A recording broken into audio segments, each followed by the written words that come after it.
कभी भी इन भोगों की हानि हो जाने पर मुख म्लान करके उदास निराश मत हो, क्योंकि ये कोई लाभ नहीं था जिसे तुम हानि मान रहे हो कि वो वस्तु नष्ट हो गई, धन नष्ट हो गया, हमें तो सबने छोड़ दिया, हमारा तो उपहास करते। कुछ नहीं, ये लाभ ही नहीं था। यदि नाम जप कर रहे हो तो भगवान तुम्हारे हैं, तो तुम्हें शोक कैसे आ सकता है? नहीं, यहां मना कर रहे, हृदय मुख म्लानि निकृद्धा निबुद्धि, ऐ बुद्धिहीन किसी भी हानि में तो उदास मत हो। ये कोई हानि है? तो बोले हानि फिर किसे कहते हैं? बोले हानि हरिवंश के नाम अंतर परे। अगर आप राधा राधा जप रहे हो, कृष्ण कृष्ण जप रहे हो, श्री हरिवंश राधा वल्लभ श्री हरिवंश, कोई भी हानि हो गई, उदास होने की जरूरत नहीं है। मेरे स्वामी ने एक सेकंड में पलक झपकते अनंत ब्रह्मांड रच दिए। वो जब जैसा चाहेंगे कर देंगे, जोई जोई प्यारो करे सोई मोई भावे। मुझे निराश या मुख म्लान करने की जरूरत नहीं।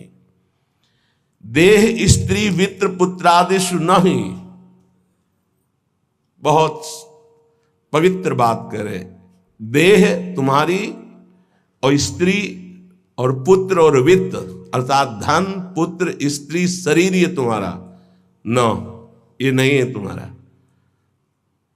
नहीं, कैसे नहीं है? तो सब फाइनल में आओ, ये शरीर जाएगा तुम्हारे साथ? नहीं, पत्नी नहीं, पुत्र नहीं, बैंक बैलेंस नहीं।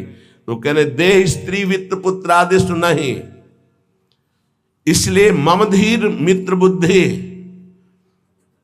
अपनी बुद्धि को बचाओ, इनसे ममता ना होने पावे, इनमें भगवत भाव करो। स्वशत्रुष पीड़ायाम समन्तात, कोई कितनी भी पीड़ा दे उससे दुश्मनी ना होने पावे। क्यों? क्योंकि मुझे भगवत प्राप्ति करनी है ना। और भगवत प्राप्ति उसी को होती विश्व में जिसका एक भी दुश्मन नहीं होता। ध्यान दो, ये जन्म बहुत दुर्लभ है। कितना एक एक बात को एकदम अलग अलग करके बता रहे हैं। तुम्हारे पास धन है, स्त्री है, पुत्र है, मकान है, बड़े मित्र हैं, फाइनल में तुम्हारे पास कुछ नहीं है। राधा राधा नाम जप करो, है, अब तुम्हारे पास है, नाम जप है। साधु संग, हाँ ये तुम्हारे पास है। वाणी गायन, हाँ ये ठीक है। दूसरों की परोपकार भरी सेवा, हाँ है तुम्हारे पास संपत्ति है, ये जाएगी आपके साथ। मम धी माने बुद्धि, मम माने मेरा। इनको कभी मेरे भाव से स्वीकार मत करो कि मेरी पत्नी, मेरा पुत्र, मेरा धन, मेरा मकान। तुम्हारा शरीर भी तुम्हारा नहीं है, ये छूट जाएंगे यही। तो क्या भाव करें इनसे? भगवत भाव। इनमें जो पावर है वो सब में भगवान बैठे हैं, ऐसा भाव करोगे तो ये भाव तुम्हारा उद्धार कर देगा, संसार में फंसने नहीं देगा।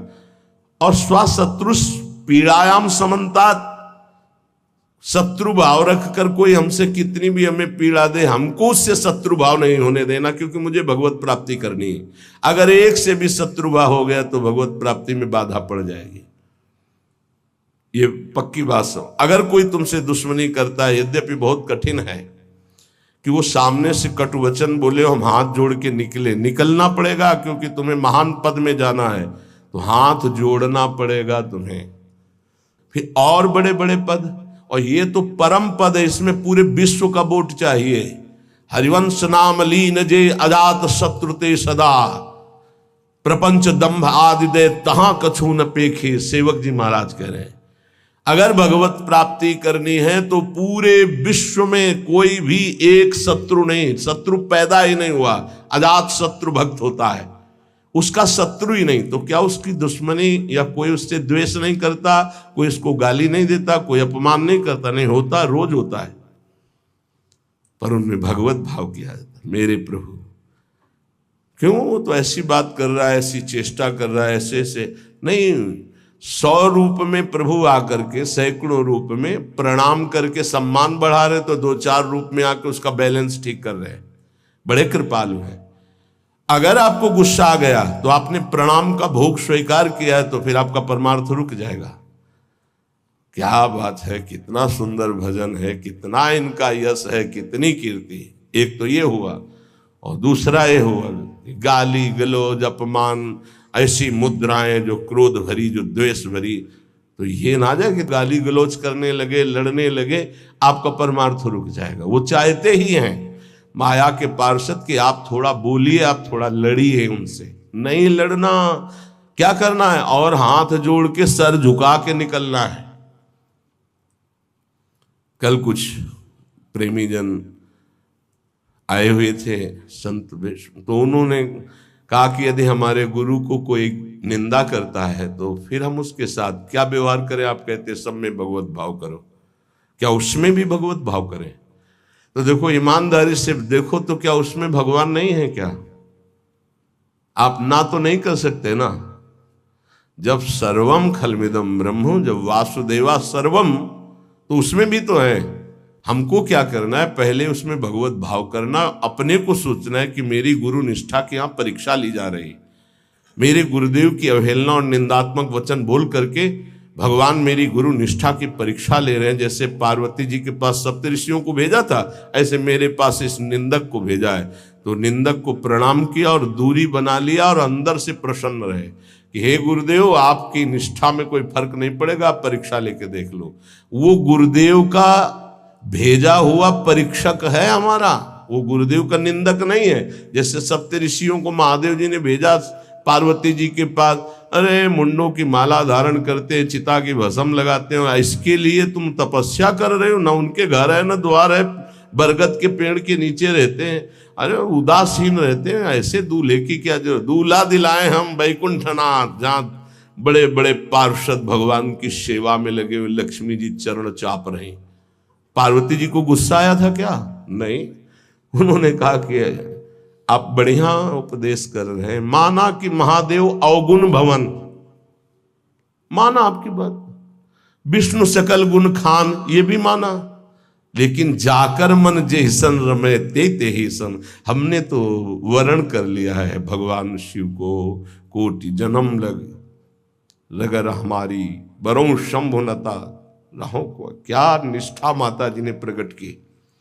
मैंने तो वर्ण, आप जो कह रहे हो ठीक है, ऐसे ही होना चाहिए गुरु निष्ठा कि आप जो कह रहे हो आपकी बुद्धि, मेरे तो परब्रह्म है अंदर, उससे बोलना नहीं, अंदर मेरे तो परब्रह्म परमात्मा है। फिर हम ना उसकी बात सुनते हैं, ना उसकी तरफ देखते हैं, ना उससे द्वेष करते हैं।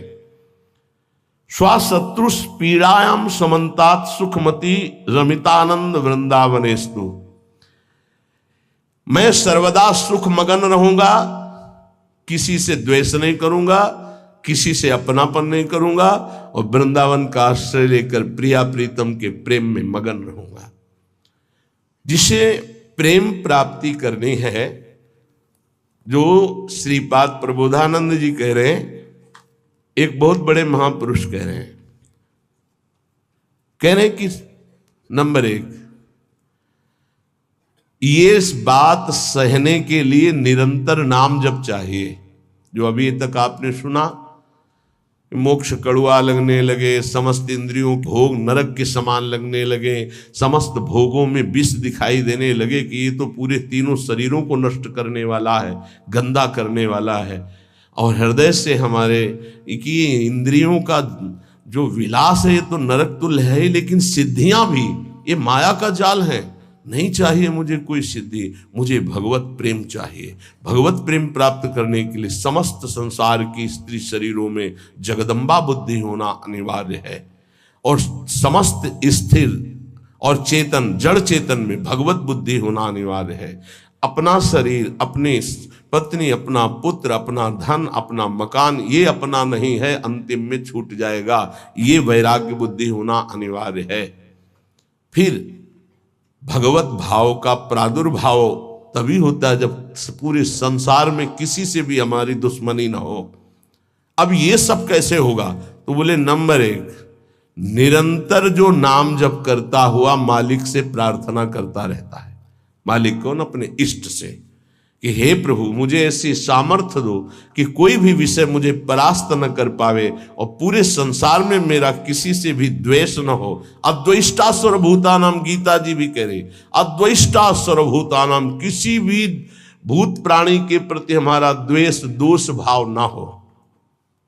पहला, निरंतर नाम जप और प्रभु से प्रार्थना, इसमें लिखा है मालिक से प्रार्थना, अपने स्वामी श्री हरि से, इष्ट से प्रार्थना कि मुझे ऐसी सामर्थ, प्रार्थना में बहुत सामर्थ है। अरे बहुत सावधानी की जरूरत है। किसी के प्रति जरा सा भी दोष चिंतन, जो भजन जिनका एक तार चलता है, बड़ी बाधा खड़ी हो जाती है। श्री रूप गोस्वामी जी लीला चिंतन कर रहे हैं, उसमें दिखाई दिया कि प्रियाजू पुष्प चयन कर रहे, ये पुष्प तो लालजू गोदी में उठा लिए, प्रियाजू ऐसे पुष्प का गुच्छा ले रही, एक हाथ से डाल पकड़े हुए। लालजू ने देखा कि सुरक्षित डाल पकड़े प्रियाजू नजदीक की छोटी कुंज में, तो छोड़ दिया, तो प्रियाजू ऐसे और लालजू आनंदित हो रहे हैं। तो पूज्य श्री रूप गोस्वामी को भी हंसी आ गई कि लालजू को ऐसा विनोद सूझा। इस समय अत्यंत सुकुमार प्रियाजू डरप रही हैं। फिर लालजू ने अपनी गोद में ले लिया, फिर उनका शमन हुआ। जिस समय वो हंस रहे थे उस समय एक संत जा रहे थे जो लंगड़ा के चलते थे, ऐसे ऐसे, और वो ऐसे अर्ध निमीलित नेत्रों में ऐसे हंस रहे थे। उनको दृष्टि गई कि अरे भगवान ने मुझे लंगड़ा बनाया है तो हंस रहे हैं, हम तो समझ रहे थे बहुत बड़े महापुरुष हैं और ये हमारी हंसी कर रहे हैं, ऐसा कैसे हो सकता है। हाँ ना, हमारा प्रारब्ध भोग है ना, हमारा पैर ऐसा है इसलिए हंसी का पात्र में। बड़े अंदर से दुखी हो गए, चले गए, लीला बंद हो गई उनकी। अब आप बताओ, उन्होंने सोचा नहीं, देखा नहीं, वो तो प्रिया प्रीतम को देख रहे थे। बड़े विकल हुए जब लीला बंद हो गई, तो फिर पूज्य श्री सनातन गोस्वामी से चर्चा की, क्योंकि दोनों महापुरुष की हमारी लीला बंद हो गई, तो उनका एक ही उपाय वैष्णव अपराध बन गया। वो वैष्णव अपराध, किसी वैष्णव को अभद्र बोले या दुख पहुंचाए, ऐसा संभव ही नहीं। महाप्रभु चैतन्य देव की कृपा से ऐसा संभव ही नहीं है। कैसे ऐसे उनका है तो वैष्णव अपराध। अब ये विचार हुआ कि कैसे जाना जाए कि किससे अपराध बना, कैसे जाना जाए, जब किया ही नहीं प्रकट में तो जाना कैसे जाए। बोले कोई वैष्णव दुखी हो गया है तो वैष्णव सेवा की जाए, आसपास के जितने संत सबको निमंत्रण दिया जाए, पता चल जाएगा, सबकी जूठन पाई जाएगी तो शायद पुनः अपराध कोई हुआ हो जाने अनजाने में तो उसका मार्जन हो जाएगा। ऐसा हुआ, आसपास के सब संतों को निमंत्रण दिया गया वैष्णव। जे ही उनके पास निमंत्रण गया तो नाराज होके बोले, पहले तो उपहास करके हंसी उड़ाते हैं, फिर निमंत्रण देते हैं, हमें नहीं जाना। तुरंत सूचना आई कि वो नाराज है। अरे तुरंत गए पूज्य श्री रूप गोस्वामी जी और कहा, प्रभु कब हमने आपका उपहास किया। तो उनका आप प्रभु प्रभु आप कर रहे हो, उस दिन हम जा रहे थे और जैसे हमारा भगवान ने पैर ऐसा कर दिया तो झटका मार के चलते हैं तो आप हंस रहे थे। तो उनका मुझे तो याद ही नहीं कि आप कब निकले और हम कब हंसे। तो उन्होंने समय बताया कि अमुक दिन उस समय। अच्छा, तो उनका प्रभु ऐसे बतानी नहीं चाहिए पर आप नाराज हैं इसलिए बता रहा हूं। प्रभु उस समय हम लीला देख रहे थे, प्रियाजू पुष्प चयन करने की, तो लालजू गोद में उठा के वो पूरी घटना बताई और कहा अगर ऐसा भाव में हम हंस रहे तो आप उसी समय निकल रहे होंगे, आपको ऐसा लगा तो प्रभु आपके लिए नहीं था, आप क्षमा कीजिए। वो तो प्रियालाल तो वो चरणों में गिरे जो दूसरे वैष्णव थे और कहा, अरे आप जैसे महापुरुषों के प्रति हमारा दोष भाव बन गया, क्षमा करो। वो राज तत्काल लीला प्रारंभ हो गई, तत्काल। अब आप विचार करो, जब दोष नहीं है और वैष्णव दुखी हो गए तो लीला रुक गई। फिर अगर केवल स्वीकृति की हाँ ये गलत है, वो गलत कर रहे हैं तो भी हाँ गलत है नहीं, और भगवान की लीला भगवान जाने। नहीं आप बताओ कि ये गलत है कि सही, नहीं तो हम कोई जज है क्या। जिनके सारे हम चल रहे हैं उनके सारे वो चल रहे हैं, उनसे पूछो जाके, चले जाओ राधा राधा राधा। कभी किसी का फाइनल करने के नहीं, तस्मात् शास्त्रम तो तुम्हारा। ये बहुत सूक्ष्म विषय है, इसलिए वर्णन किया, बहुत सूक्ष्म विषय है। बहुत सावधान। नाम जापक भगवत प्रेम प्राप्ति के लिए इतनी सामर्थ्य जो अभी पीछे चर्चा हुई, उसके लिए निरंतर नाम जपो, प्रभु से प्रार्थना कि किसी भी के प्रति हमारा तनिक भी दोष भाव न बनने पावे। प्रभु से प्रार्थना, वही सबके हृदय में बैठे हुए, वही आपको ऐसे सामर्थ्य देंगे। क्योंकि सृष्टि में आपके प्रति प्रतिकूल व्यवहार होगा, आपका उपहास करेंगे, आप नाना प्रकार के कटु वचन बोलेंगे, आपको सह जाना है, उनके प्रति कटु वचन नहीं करना, दोष भाव नहीं करना, नहीं अपनी भगवत प्राप्ति में बाधा आ जाएगी। ये सूक्ष्म विषय सब कोई नहीं समझ पाएगा, लेकिन उपासक जो भगवत प्राप्ति करना चाहते हैं, अपना भजन बचाना चाहते हैं, वो इस बात को अच्छे से पकड़े। दूसरा, जो दिनचर्या दी गई है उसमें आलस्य ना होना, भगवत प्रेम प्राप्ति या ऊंचाई पर चढ़ने के लिए जो दिनचर्या है, हमको ये नहीं देखना है कि अमुक साधक आता है कि नहीं आता है, अमुक नहीं आता तो हम भी नहीं आते हैं, ऐसा नहीं। अमुक की त्रुटि है, उसका सुधार करना चाहे तो कर सकता है, लेकिन आप सुधरे हुए हो तो आपको अच्छे आचरणों का अनुकरण करना है। आपको ऐसे आचरण नहीं करने हैं जिनसे हमारी दिनचर्या बाधित हो जाए। एक चीज और ध्यान रखना है, इसको बहुत विस्तृत रूप से समझा इसलिए रहे कि एक दिनचर्या है जिसके पास सेवा नहीं, गुरु सेवा, और एक दिनचर्या है जो गुरुजनों की सेवा में रहते हैं। उनसे हो सकता है जो भागवतिक दिनचर्या का आदेश दिया गया है वो ना हो, तो उनको असंतुष्ट नहीं होना, क्योंकि वो गुरु सेवा में है। सारी दिनचर्या का फल जो है वो गुरु प्रसन्नता है।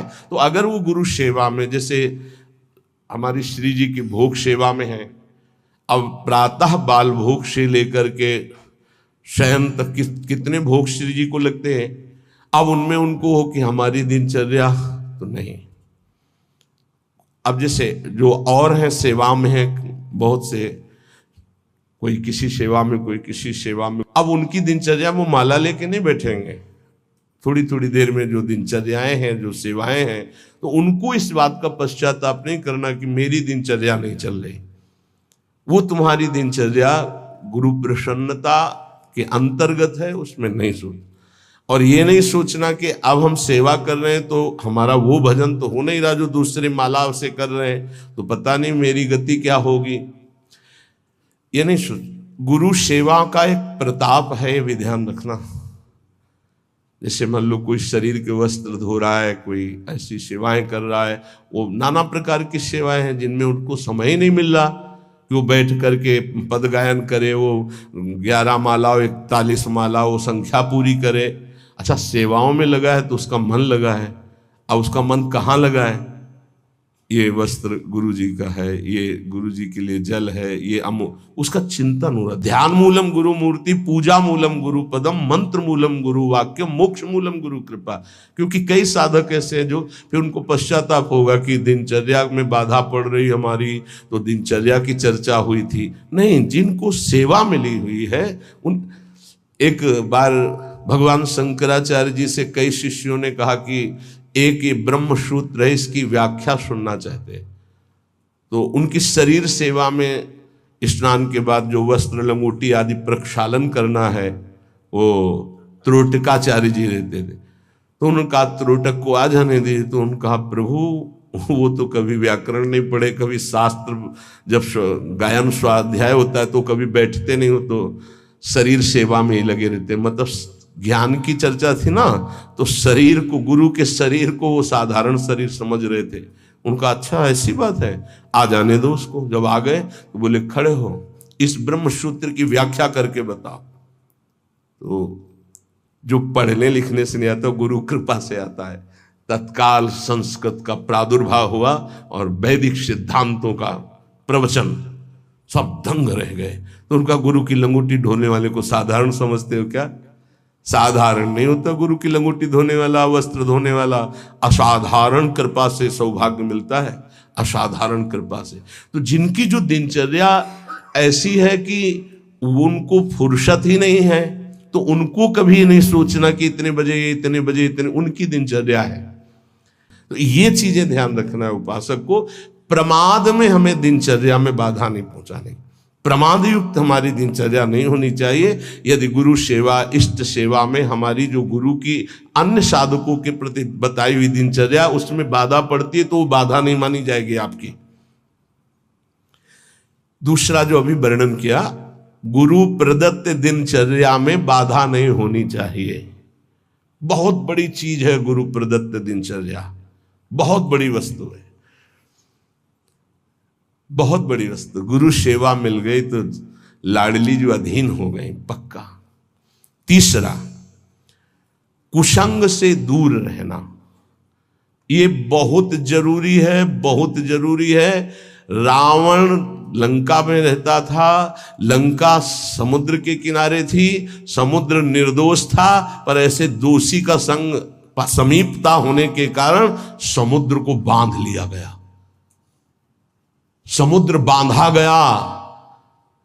जिसकी मर्यादा अपार है उसे मर्यादा पुरुषोत्तम ने बांध दिया।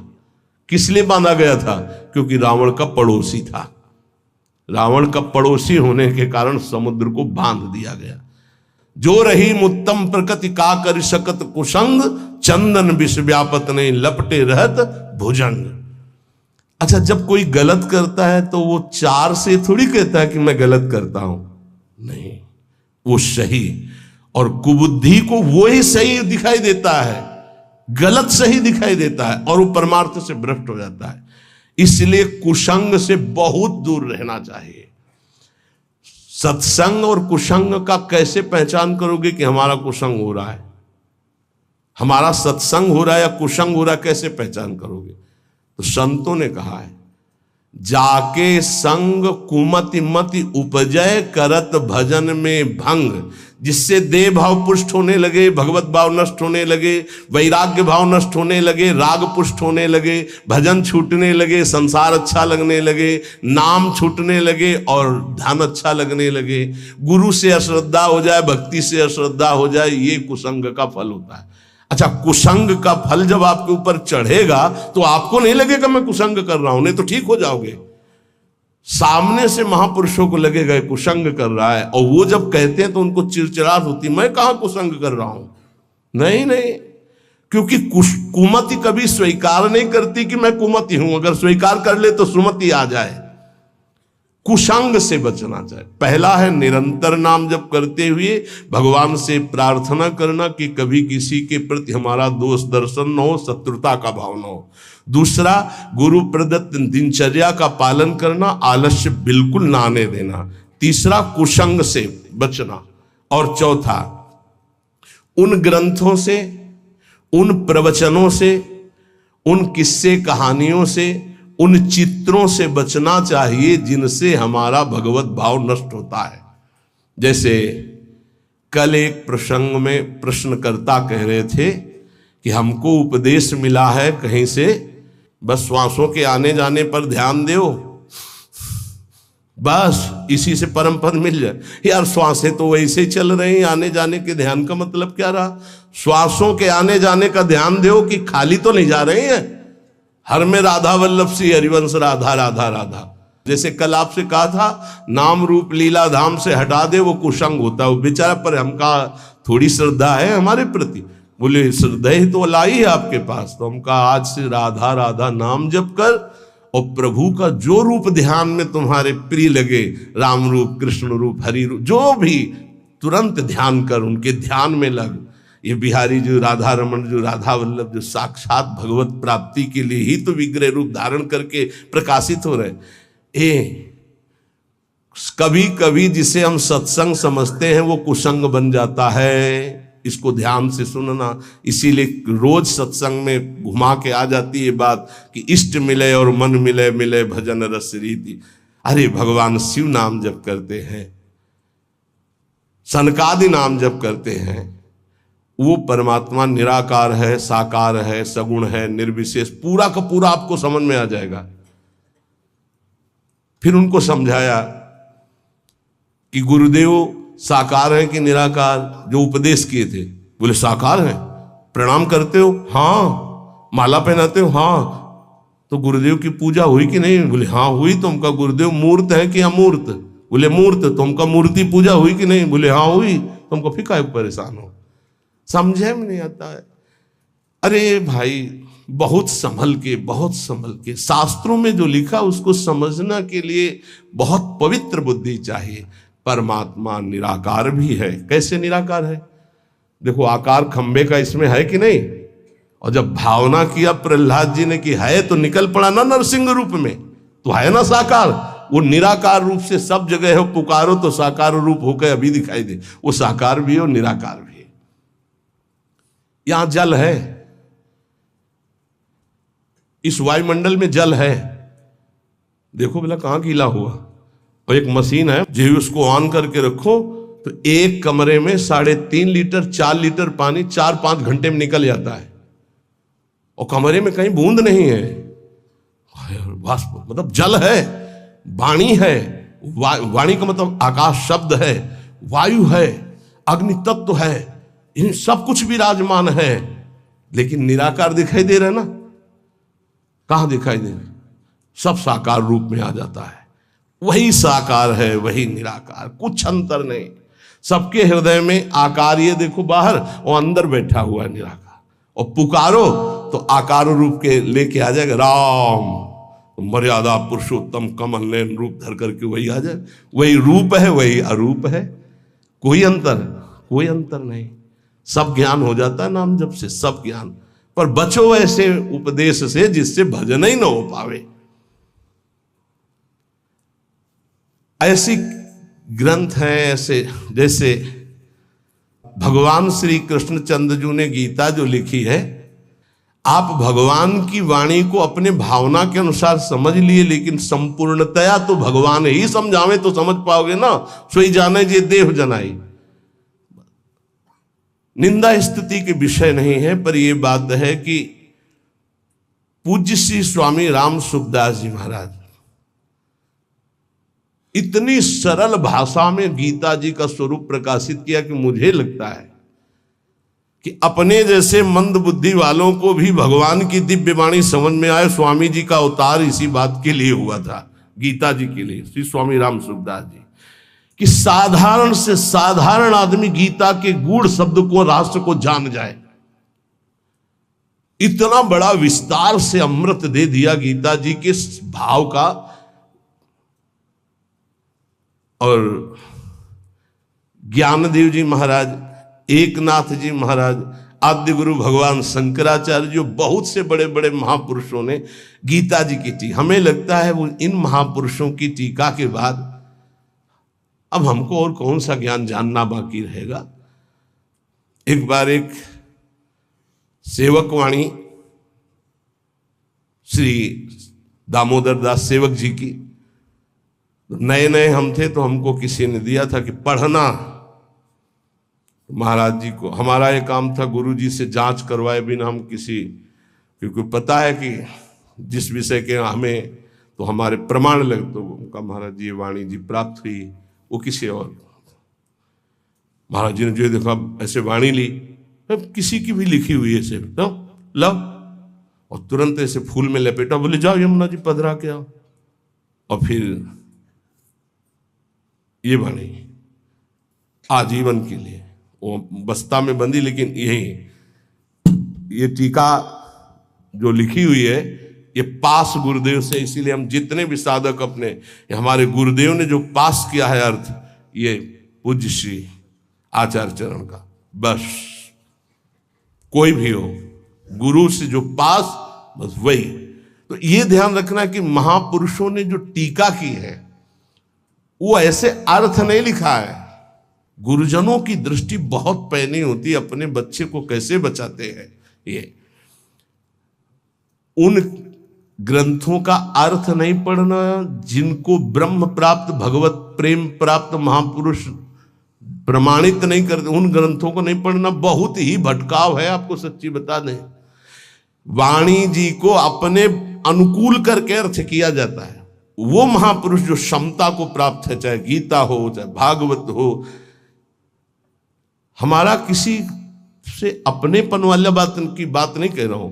आज तक पूज्य श्री हनुमान प्रसाद पोद्दार जी महाराज के संपादन के किए हुए वाणी ग्रंथ में एक शब्द पर कभी संशय नहीं हुआ। आज तक पूज्यपाद उड़िया बाबा के उपदेश में कभी एक शब्द पर संशय नहीं हुआ। पूज्य श्री स्वामी राम सुखदास जी महाराज के एक शब्द पर संशय नहीं हुआ। जैसे पूज्य स्वामी जी का एक छोटी सी पत्रिका निकली थी ग्रंथ में, गुरु के बिना मुक्ति। स्वामी जी ने जो कहा उसके अंतर की बात समझ लो। स्वामी जी ने के पास इतनी शिकायतें पहुंची, रोना धोना और बड़ा विचित्र कोटि का उस समय जिनके प्रति शिकायत हुई थी। तब स्वामी जी ने सभा में कहा था कि तुम जो सुन रहे हो, ये जगत गुरु श्री कृष्ण की वाणी सुन रहे हो, इसको मानो, इसी से तुम्हें परम पद मिल जाएगा। ऐसे बनाने की जरूरत नहीं है जहां ऐसी शिकायतें आ रही। स्वामी जी किस लक्ष्य को लेकर बोले थे? स्वामी जी किसी संप्रदायवाद को नहीं काटे, स्वामी जी किसी गुरु परंपरा को नहीं काटे। स्वामी जी के शब्द थे उस बनावटीपन के लिए, जो बनावटीपन से ठगा जा रहा है, लोगों के जो चित्तों की श्रद्धाओं का मर्दन किया जा रहा था। जब स्वामी जी के पास शिकायतें पहुंची तब स्वामी जी ने वो बात कही कि ये जगत गुरु की वाणी है गीता जी, इसको सुनो, स्वीकार करो, जाओ। परम कल्याण ना हो जाए तो बताना, गुरु के बिना मुक्ति। गुरु बनाने की जरूरत नहीं, वचन सुनो, मानो और जाओ। कोई एक शब्द में उसको घसीटो मत इधर उधर, सीधे जिस प्रसंग से महापुरुष बोले उस बात को समझना है। तो हमको ऐसे ग्रंथ नहीं पढ़ने, ऐसी किताबें, ऐसे शास्त्रों की व्याख्या, ऐसे किस्सा कहानियां, ऐसे दृश्य, ऐसे चित्र, ये सब ना देखे जो भजन में बहुत बाधक है। पांचवा, किसी भी बहाने से जिसमें महिलाएं नृत्य करती हो वो दृश्य न देखिए। भले कीर्तन हो रहा है, भजन हो रहा है, लेकिन जिसमें माताएं बहनें नृत्य कर रही, बैरागी को देखने की जरूरत नहीं है। फिर और नौटंकी तमाशा और सीरियल और वेब सीरीज इनकी तो जरूरत नहीं है, बिल्कुल नहीं। कि खाली समय है, हम बड़ा मोबाइल है स्मार्ट, चाहे जितने स्मार्ट बनो, माया से ज्यादा स्मार्ट नहीं हो। वैसी स्मार्ट गिरी में फंसा देगी तुम्हें, ये सारी स्मार्ट गिरी चली जाएगी। बहुत होश में। चेटक, नाटक, नाच, तमाशा, ये सब परमार्थ के लिए बहुत हानिकारक है। किसी बाहरी साधक से पूछा कि मोबाइल में आप, बोले बस गेम खेल लेते हैं। अरे यार, गेम खेलना है तो नाम का गेम खेलो, मंत्र का गेम खेलो, हाँ, वाणी जी का पूरा गेम खेलो। क्या शुरू करो उल्टा चतुरासी जी, आज वह देखिए तो प्यारी रंग भरी, छाण दे माननी मान मन धरी, वो नागरता की उल्टा गेम खेलो। अभी देखो आंसू आने लगेंगे तो ये गेम खेलोगे। अगला सूत्र प्रेम प्राप्ति के, अपनी निरख परख स्वयं करते हुए गुरुदेव से जांच करा ले। अपनी अंतर की वृत्तियों को देख ले, जहां को संशय लगे तो जांच करवा ले कि ये वृत्ति सही है या गलत, जैसे बाहरी लोग आके कराते हैं। अब सबे खड़े ना हो जाए वहां जाके कि एकांतिक तुम वहीं से होने लगे। रोज सत्संग में यही तो जांच परख होती कि आप अपनी जांच कर लो। नहीं तो एक बार कहा कि अपनी दिनचर्या बना के आओ, तो इतने कागज आ गए, हम कब तक हम इनको देखेंगे। दिनचर्या जांच, इंद्रियों का जब विषयों के प्रति आक्रमण होता है, एक वेग होता है, एक आकर्षण होता है, एक ऐसा जिसे तुम रोक नहीं सकते, उस समय तुम्हें जरूर संत संग में हो जाना चाहिए। उस समय बुद्धि काम नहीं करेगी। और जिस समय तुम्हारा केवल बुरा चिंतन बन रहा है, ये उस समय की बात है कि आक्रमण हो चुका है, अब तुम बच नहीं सकते। अब इसको संत संग से मिटाओ तुरंत, तुम अकेले नहीं मिटा पाओगे। और अगला जो है वो कह रहे जब तुम्हारा चिंतन गलत हो रहा तो नोच के फेंक दो, मिटा दो उस चिंतन को जो गंदा हो रहा है, नहीं तो आगे फिर वही दशा आ जाएगी। एकांत में इंद्रियां और मन साधक के ऊपर शासन करते हैं। उस समय साधक को अपनी इंद्रिय और मन की रखवारी करना है बस। इसलिए एकांत में भजन बहुत जरूरी है। 10वां, जैसे परीक्षार्थी परीक्षा की तैयारी करता है, ऐसे परमार्थी द्वंद्वों की तैयारी कर ले। मान अपमान, निंदा स्तुति, लाभ हानि, सुख दुख, ये आने वाले हैं, तुम्हें समान रहना है। तैयारी करो परीक्षा की। और ये परीक्षा जब होती तब आप समझ नहीं पाते कि आपकी परीक्षा हो रही, और समझने नहीं दिया जाएगा परीक्षा हो रही। कम से कम परीक्षा में तो बताया जाता है कि कल से पेपर शुरू है, सावधान, तैयारी कर लो। अपने यहां परीक्षा बताई ही नहीं जाती, बाहर निकले से शुरू हो गई परीक्षा। अब तुम्हारे दिमाग में नहीं कि परीक्षा है, तो तुम उससे लड़ पड़े, फेल हो गए, नंबर कट गए। बिल्कुल हर समय कभी भी कहीं भी परीक्षा हो रही। ये बहुत बड़े महापुरुष हैं, कह रहे हैं कि जैसे परीक्षार्थी को अपनी परीक्षा की तैयारी करनी होती है, ऐसे परमार्थी को अपनी परीक्षा की तैयारी करनी। क्या? स्तुति, निंदा, मान अपमान, लाभ हानि, शत्रुता मित्र, ये द्वंद्व आएंगे, आपको उत्तर देना इनका, तभी आपकी द्वंद्वातीत अवस्था आएगी। तैयार रहो, रोने की जरूरत नहीं, उसने हमको ऐसा कह दिया, उसने ऐसा किया, उसने। तैयार रहो, परीक्षा हो रही। पर उस समय याद नहीं रहता कि परीक्षा हो रही, और जिसको याद रहता है बच के निकल जाता है। बड़े बड़े महापुरुषों को ये परीक्षा देनी पड़ती है, बड़े बड़े महापुरुषों को, ये मत समझो। हाँ, ये द्वंद्व आएंगे, आपको इनकी परीक्षा देनी, परमार्थी हो। और 11वां, इतना भजन कर लो कि तुम्हारे हृदय में मौत का डर खत्म हो जाए, मृत्यु का डर खत्म हो जाए। दो प्रकार का डर होता है, एक विचार डर होता है और एक होता है सहज डर। सहज डर सबको होता है। सहज डर जैसे अपने लोग सत्संग में एकदम कोई चीख दे, एकदम ऐसे हो, इसे सहज डर कहते हैं। ये बड़े बड़े ज्ञानियों को, जीवन मुक्तों को भी होता है, पक्का होता है। जैसे अभी कोई कीक एकदम निकले तो एकदम ऐसे हो जाएंगे, अरे सुरक्षित हो, कोई ऐसा, पर ये सहज डर है। और एक होता है विचार डर। भक्तों में, ज्ञानी महापुरुषों में विचार डर नहीं होता। यही बात जो यहां लिखी है, एक बार स्वामी मग्नानंद सरस्वती जी शैनपुर में बट वृक्ष के नीचे कर रहे थे, तो एक विरक्त महात्मा आए थे, ज्ञानी। तो उनका, स्वामी जी सहज डर कैसे हो सकता है? जब सहज स्वरूप में रहता है ज्ञानी, देह भाव में रहता है, तो सहज डर कैसे हो सकता है? हम आपकी बात नहीं मानते। विचार डर तो होता ही नहीं, लेकिन सहज डर भी नहीं होता। कोई संसारी आदमी वो देह भाव से ऊपर उठे। महात्मा को चौकी लगाओ, वो बड़े सिद्ध पुरुष थे, बड़े, देखो जो भगवत प्राप्त होते बड़े मस्त रहते हैं, बड़े मौजियल, उनको किसी की परवाह नहीं होती। एक मस्ती, ऊंची चौकी में बैठा ला, तो उनका कह रहे, नहीं महाराज आप नीचे बैठे हैं। बोले, आप इतना सुंदर ज्ञान की बात कहे, आपको चौकी ना मिले, विराजो। बैठ गए चौकी। और उनको क्या पता कि सिद्ध महापुरुष लीला हो रही। तो जो इस शुरू के, तो जो गीध है या जैसे चील है, ये बड़े पक्षी होते हैं। तो एक चील ऐसे बैठा बरगद की सूखी डाल पे, वो खर खर खर ऐसे करती, जो ऐसे आए वैसे हुए, चौकी के नीचे गिरे। चौकी ऐसे हुई, ऐसे गिरे। अरे भाई चौकी संभालो संभालो, बैठो बैठो महाराज। ये कौन सा डर था? बम तो नहीं गिरा ना? अच्छा, डार गिर रही तो कोई बहुत बड़ी तो गिर नहीं हो, आप देहातीत महापुरुष, डर कौन सा था? हंस दिए उनका, अच्छा अच्छा अच्छा अच्छा, अच्छे तो थे ही। उनका अच्छा अच्छा, परीक्षा हो गई। बोले, इसे सहज डर कहते हैं, ये सबके ऊपर होता है। सहज डर सबको होता है, पक्का सहज डर। अचानक कोई आवाज हुई, सबको पता है, तो वो एकदम डर जाता है। वो डर नहीं है, वो सहज डर है। और एक है विचार डर। भक्त को विचार डर नहीं होता। तो कह रहे, इतना भजन करो कि मृत्यु का डर खत्म हो जाए।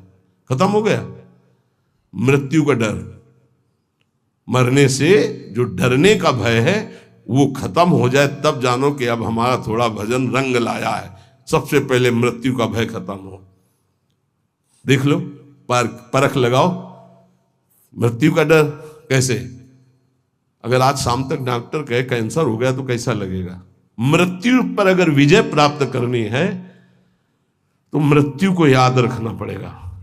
ये बात ध्यान रखो, जिसने मृत्यु को याद किया वो भगवान से चित्त जोड़ा, और जिसने भगवान से चित्त जोड़ा वो मृत्यु पर विजय प्राप्त कर लिया। मृत्यु ऐसी लग रही है। अब उसका उदाहरण तो कुछ है नहीं, पर ऐसे बता रहे जैसे ब्याह की तैयारी होती तो कैसा होता है, हर दोस्त से हाथ मिलाता है हंसता हुआ, मैं मत फूला घूम रहा है, क्यों? क्योंकि उसका ब्याह होगा। लौकिक उदाहरण परमार्थ में फिट ही नहीं होता, पर वो कुछ फूलन जिसे कहते हैं, उत्साह जिसे कहते हैं, वो ऐसा कुछ समझो जैसे माँ के इकलौते बेटे का ब्याह तय हो गया और बारात की व्यवस्था बिल्कुल फिट तैयारी हो रही, उससे देखो नई साड़ी पहने मार फूली फूली जो घूमती है, नहीं घूमती? इससे असंख्य गुना सुख उस उपासक को होता है जिसको मृत्यु का डर खत्म हो जाता है भजन से। ये ऐसा कि जैसे कि कब वो दिन आएगा जब श्रृंगार करके हम अपनी प्रियाजू के पास होंगे और इस शरीर का व्यवहार खत्म, प्रियाजू